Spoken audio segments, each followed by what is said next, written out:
hari ini aku Nafisa akan membawakan materi tentang font yang dapat digunakan pada aspek keuangan nih.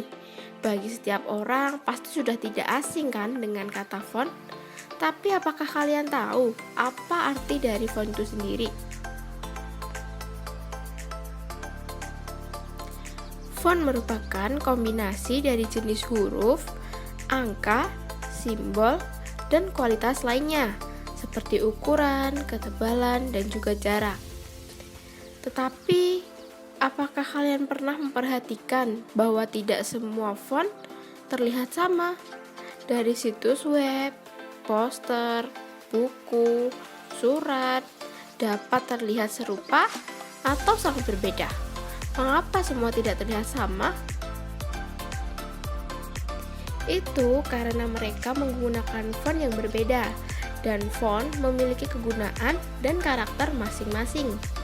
Nah, kali ini kita akan membahas tentang jenis-jenis font yang dapat digunakan pada aspek keuangan. Apa saja sih fontnya? Mari kita bahas. Yang pertama, ada Estragalo Edesa Bold. Font jenis ini termasuk ke dalam keluarga font Estragalo Edesa yang memiliki kesan elegan dan juga rapi. Font ini dapat menjadi salah satu pilihan untuk bidang keuangan. Contoh penggunaan font ini terdapat pada logo Kementerian Keuangan Republik Indonesia. Dalam penggunaannya, font ini dimodifikasi sedikit dan diterapkan pada elemen logo, yaitu kalimat Kementerian Keuangan.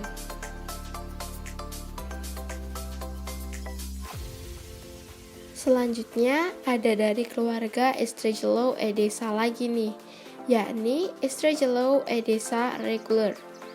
Font ini merupakan file font open type yang disandikan Unicode yang mendukung skrip Syriac.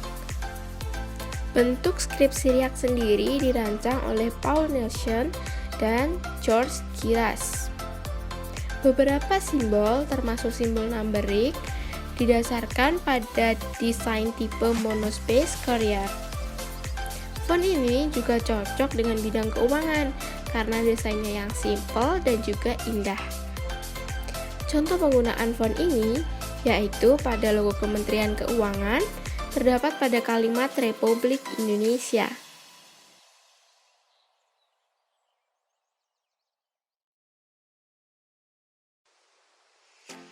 Selain Estragalo Edesa, Kementerian Keuangan juga menggunakan font jenis Roboto pada konten teks seperti judul, subjudul, badan teks yang akan disandingkan dengan logo Kementerian Keuangan. Roboto sendiri adalah font yang paling banyak digunakan oleh desainer grafis dan desainer web.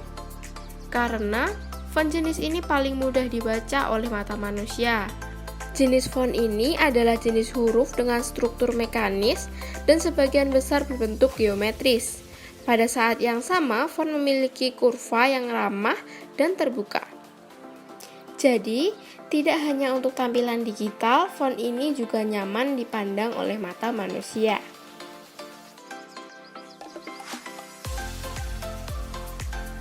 Yang keempat ada Cambria Matte Regular. Cambria juga sangat cocok loh digunakan pada bidang keuangan, terutama untuk laporan. Karena Cambria Matte Regular diciptakan untuk dibaca di layar komputer dan terlihat bagus saat dicetak dalam ukuran kecil. Ini seimbang dalam hal jarak dan juga proporsi. Gagasan ini paling jelas dalam huruf miring, di mana karakter huruf kecil ditata menjadi yang terbaik sebagai elemen gambar kata. Saat menggunakan Cambria untuk teks yang lebih dari 20 poin, jarak antar karakter harus diturunkan sedikit untuk hasil yang terbaik. Tata letak tidak terbatas pada dokumen perusahaan saja loh, jadi Cambria sangat cocok digunakan untuk laporan keuangan. Font yang kelima ada Adobe GrandMood Pro Regular yang diciptakan oleh Robert Slimbach untuk Adobe Original. Font ini merupakan salah satu font tampilan populer dengan fitur yang fantastis. Karena tampilannya yang bersemangat dan juga bersih, ini sangat ideal dengan format utama blog finansial. Situs blog yang menggunakan font ini akan sangat digemari karena mudah untuk dibaca. Myriad Pro Bold Semi Extended adalah font yang keenam. Font ini juga dikategorikan sebagai font yang cocok dengan aspek keuangan. Karena desain font yang simple, akan mudah diingat dan dibaca oleh manusia. Oleh karena itu, font Myriad Pro Bold Semi Extended ini digunakan sebagai logo dari Bank Mandiri. Font ketujuh ada Arial Black. Arial adalah jenis sans serif yang terkadang dipasarkan atau ditampilkan di berbagai perangkat lunak sebagai Arial MT. Keluarga font Arial disertakan dengan Microsoft Windows, sejumlah aplikasi perangkat lunak Microsoft lainnya, Apple Mac OS X, dan berbagai printer komputer PostScript 3. Robin Nicholas dan Patricia Sounder merancang font Arial pada tahun 1982. Pada aspek keuangan, font ini juga sering digunakan untuk membuat laporan. Namun, font ini juga digunakan sebagai font dari logo Bank BRI.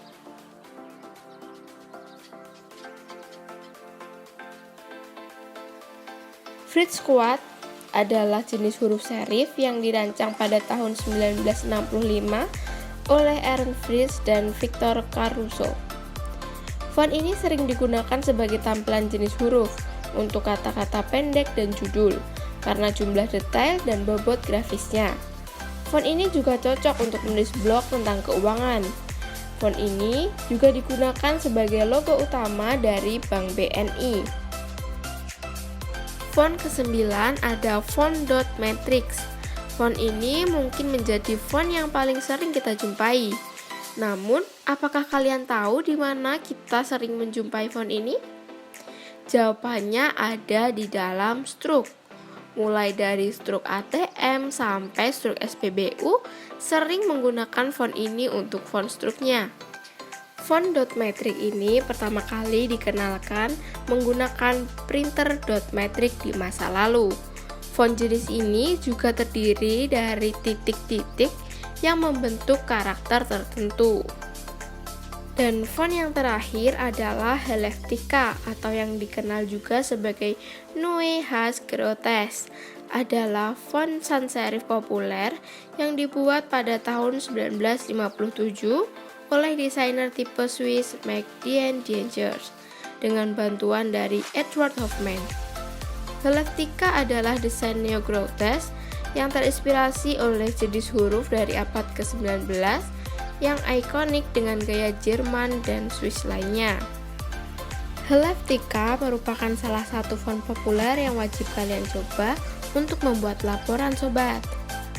Karena fontnya yang sederhana, tak jarang orang memakainya. Nah, itu tadi nih pembahasan mengenai jenis-jenis font yang bisa digunakan pada aspek keuangan. Dari 10 font di atas, kalian bisa jadikan ide untuk menulis laporan maupun membuat logo. Tentunya kamu dapat kreasikan sendiri sesuai dengan kreativitasmu. Semoga bermanfaat dan terima kasih.